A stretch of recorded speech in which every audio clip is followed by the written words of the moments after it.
Hello दोस्तों, स्वागत है आप सभी का एक नई वीडियो में। और आज हम फिर से एक न्यूज़ को यहाँ पर इंग्लिश से हिंदी में ट्रांसलेट करेंगे। यह है आज का द हिंदू न्यूज़पेपर 16 सितंबर 2022 है, जिसमें यह न्यूज़ दी गई है। क्या न्यूज़ है, आइए इसके बारे में जानते हैं। YouTuber get 6 month jail for remark on judiciary. YouTuber gets पाया 6 मंथ जेल, 6 महीने की जेल फॉर के लिए रिमार्क टिप्पणी के लिए ऑन जुडिशरी, न्यायतंत्र पर टिप्पणी के लिए यूट्यूबर को 6 महीने की जेल मिली। He has not express regret. Express regret का मतलब होता है खेद व्यक्त करना। रिग्रेट खेद, एक्सप्रेस्ड व्यक्त करना। वह यानी कि उसने खेद व्यक्त नहीं किया फॉर रिमार्क टिप्पणी के लिए। मदुराई हाई कोर्ट बेंच ने ऐसा कहा। आगे है the Madurai bench of Madras high court का जो मदुराई बेंच है ऑन थर्सडे को हेल्ड ठहराया वेल नोन ब्लॉगर, अच्छे जाने माने ब्लॉगर सबक्कू शंकर को गिल्टी यानी कि दोषी of criminal contempt for his remark, उसकी टिप्पणी के लिए, उसकी मानहानि यानी कि आपराधिक अवमानना की टिप्पणी के लिए उसको दोषी ठहराया। किस पर टिप्पणी की थी? ऑन द हायर जुडिशरी, जो उच्च न्यायपालिका है उस पर उसने टिप्पणी की थी। एंड सेंटेंस्ड का मतलब है सज़ा, और सज़ा मिली उसे सज़ा मिली उसे 6 मंथ ऑफ सिंपल इम्प्रिजनमेंट का मतलब होता है साधारण कारावास की, और कब? 6 मंथ तक की उसे सज़ा मिली। ही वॉज डायरेक्टेड का मतलब है उसे निर्देश दिए गए थे टू बी लॉक्ड, बंदी बनाने के, इन मदुराई सेंट्रल प्रिजन, जो मदुराई का केंद्रीय कारावास है। आगे द कोर्ट इनिशिएटेड का मतलब है इनिशिएटेड यानी कि शुरुआत करना। तो अदालत ने शुरू किया।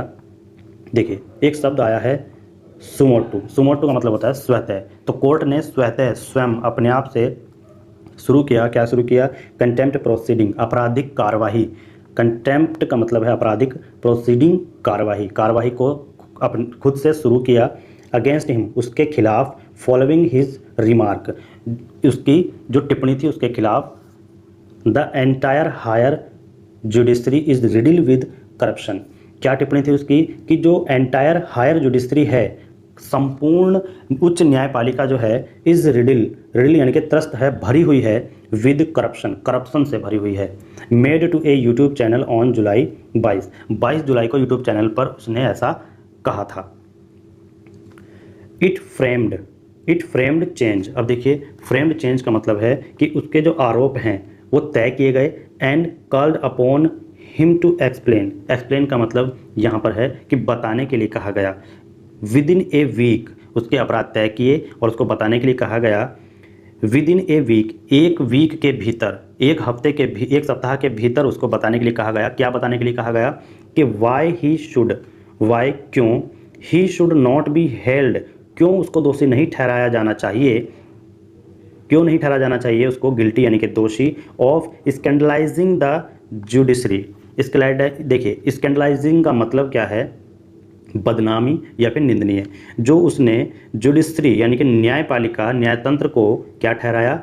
दोषी ठहराया था, उसकी निंदा की थी, उसके लिए क्यों नहीं उसको दोषी ठहराया जाना चाहिए, ये उन्होंने 1 हफ्ते के अंदर बताने का कहा है।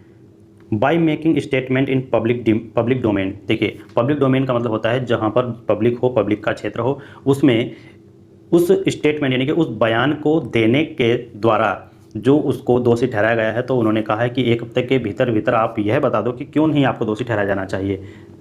ठीक है। आगे mister Shankar requested the court to suspend the sentence का मतलब यहाँ पर है सज़ा। तो जो मिस्टर शंकर हैं वो रिक्वेस्ट यानी कि दरख्वास्त करते हैं कोर्ट से सस्पेंड करने के लिए यानी कि निलंबित करने के लिए। किसको निलंबित करने के लिए? द सेंटेंस यानी कि सज़ा को निलंबित करने के लिए। बट लेकिन a division bench of justice, division bench, देखिए डिवीज़न बेंच यानी कि जो न्यायमूर्ति हैं कौन? Justice G R. Swaminathan and B Pugalendhi refuse, उन्होंने क्या किया? मना कर दिया। द जजेस observe that the conduct of the contemnor. देखिए कंडक्ट का मतलब होता है आचरण। क्या होता है? कंडक्ट का मतलब होता है आचरण, जो आचरण उसका या चाल चलन इस तरीके से।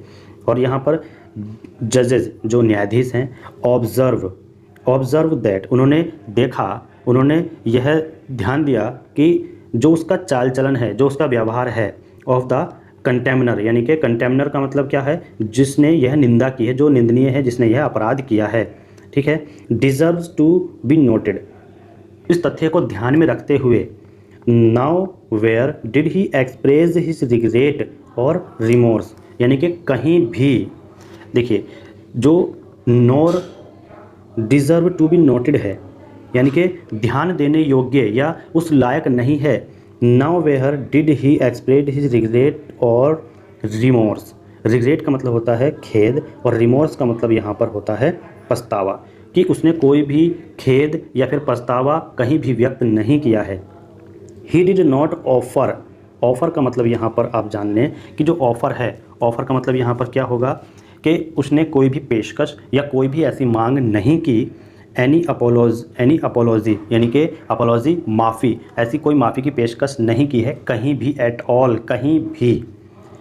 ऑन द अदर हैंड, दूसरी ओर, he asserted that he was justified in making the charge statement, और दूसरी ओर क्या हुआ कि ही असर्टेड का मतलब यहाँ पर क्या है कि उन्होंने जोर दिया, उसने जोर देकर कहा दैट कि he was justify in making the charge statement, justify का मतलब क्या है कि उचित ठहराना, कि उसको उचित ठहराया गया है, इन मेकिंग द चार्ज स्टेटमेंट का मतलब कि आरोपित बयान के लिए उसको उचित ठहराया गया उसने, और ऊपर से ये बात कह दी।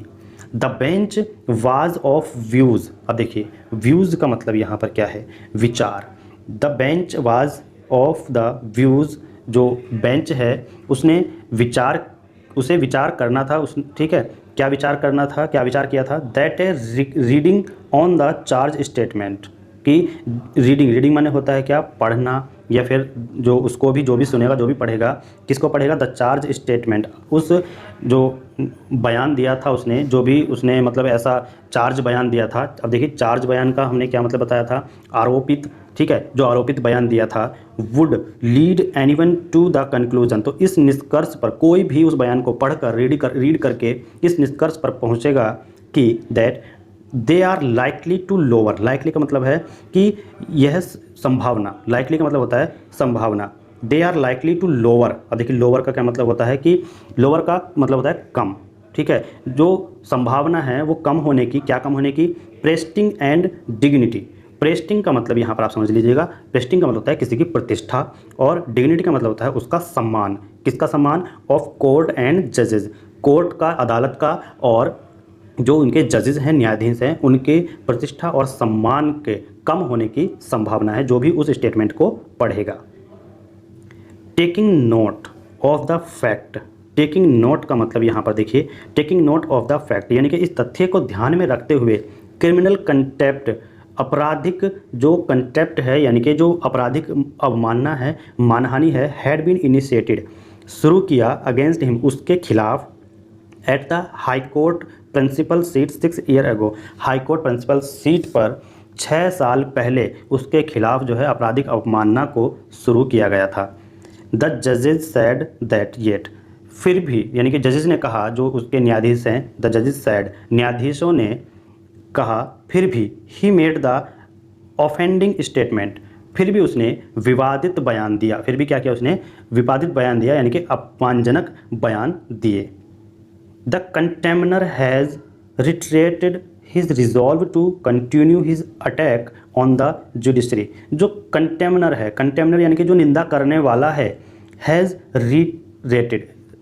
रिटरेटेड का मतलब क्या है, दोहराना, फिर से दोहराना, यानी कि जो कंटेमनर है, जो अपराधी है, जो निंदा करने वाला है, उसने क्या कहा, हैज़ रिटरेटेड, यानी कि दोहराने को कहा, हिज रिजॉल्व टू, रिजॉल्व मतलब होता है संकल्प, यानी कि ठानना, रिजॉल्व टू कंटिन्यू करने की उसने ठानी, his attack on the judiciary, न्याय तंत्र पर अटैक करना, यानी कि उसने क्या कहा कि जो निंदा करने वाला था, रिट्रेट, दोहराने के लिए, फिर से अटैक करने के लिए संकल्प लिया। He has gone to extend of stating that, अब देखिए स्टेटिंग का मतलब क्या हुआ, स्टेटिंग का मतलब है कि कहना, ठीक है, और क्या कहना कि एक्सटेंडेड ऑफ स्टेटिंग, कहने की जो सीमा है, ही हैज़ गॉन, यानी कि गॉन का मतलब होता है चला गया, वह कहने की सीमा के पार चला गया, कहने की सीमा तक चला गया, दैट कि he can be sentenced only to a maximum of 6 month, वह उस सीमा तक चला गया, कहने की उस सीमा तक चला गया जहाँ पर उसे ज़्यादा से ज़्यादा 6 महीने की सज़ा मिल सकती है। एंड और दैट आफ्टर कमिंग आउट, और आने के बाद ही विल फोकस, वह फोकस करेगा, ऑल हिज अटेंशन, वह ध्यान देगा, ऑन जजेस एंड जुडिशरी, यानी कि जजेस पर और जुडिशरी पर, जजेस अदालत के जो भी जजेस हैं और जुडिशरी जो भी न्यायतंत्र है, वो आने के बाद इन पर ज़रूर फोकस करेगा, ज़रूर ध्यान देगा, इन सब पर ध्यान देगा। Justice V R Krishna Iyer state that, justice V R Krishna Iyer जो है उन्होंने कहा, जस्टिस फेल व्हेन जजेस क्वेल, जस्टिस फेल। अब देखिए क्वेल का मतलब यहाँ पे क्या है, क्वेल का मतलब होता है डरना, यदि जजेस डरेंगे, ठीक है, जब जजेस डरते हैं तो जस्टिस फेल मतलब क्या है कि जो न्याय है वो खत्म होता है, अगर जजेस ही डरेंगे तो न्याय क्या हो जाएगा, खत्म हो जाएगा। We do not propose to quell, propose का मतलब होता है विचार, यानी कि और किसके विचार, डरने के, यानी कि डरावने विचार। वी डू नॉट हैव, यानी कि हमारे अंदर, यानी कि हम जो है डरने का विचार जो है वो नहीं रखते हैं। देयर वर ओकेशन का मतलब यहाँ पर आप जान लें, देखिए ओकेशन का मतलब होता है मौका, ठीक है, यह मौका व्हेन जब जजेज have to be firm and stern, firm का मतलब होता है दृढ़, स्टर्न का मतलब होता है कठोर। तो ऐसे मौके आते हैं, देयर आर ओकेशन, ऐसे मौके आते हैं व्हेन जजेज, जब जजेज को दृढ़ और कठोर होना पड़ता है। अब आगे यहाँ पर है shrugging off such provocation by stating that we possess broad shoulder would be seen as a sign of weakness, weakness का मतलब होता है कमज़ोर, और ये तो साइन का मतलब होता है संकेत। तो यह है कमज़ोरी का संकेत दिखता है क्या, कि we propose bold shoulder.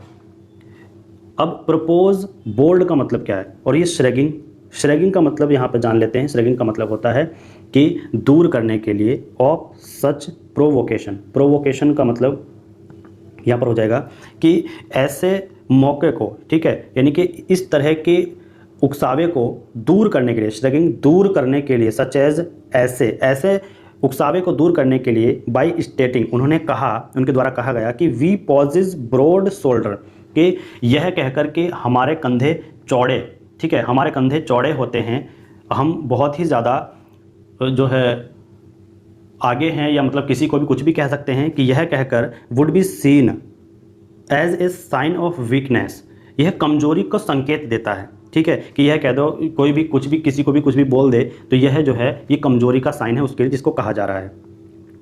The कंटेमिनर has shown, the कंटेमिनर का जो निंदा करने वाला है, हैज शोन हिमसेल्फ, उसने अपने आप को दिखाया, टू बी एन अनरिपिटेंट का मतलब होता है पश्चाताप न करने वाला, उसने अपने आप को एक बेरहम कैरेक्टर, यानी कि पश्चाताप न करने वाला या बेरहम व्यक्तित्व को दिखाने का प्रयास किया। द जजेस हेल्ड, न्यायाधीशों ने कहा। तो दोस्तों आज का यह न्यूज़ आपको कैसा लगा कमेंट करके ज़रूर बताइएगा।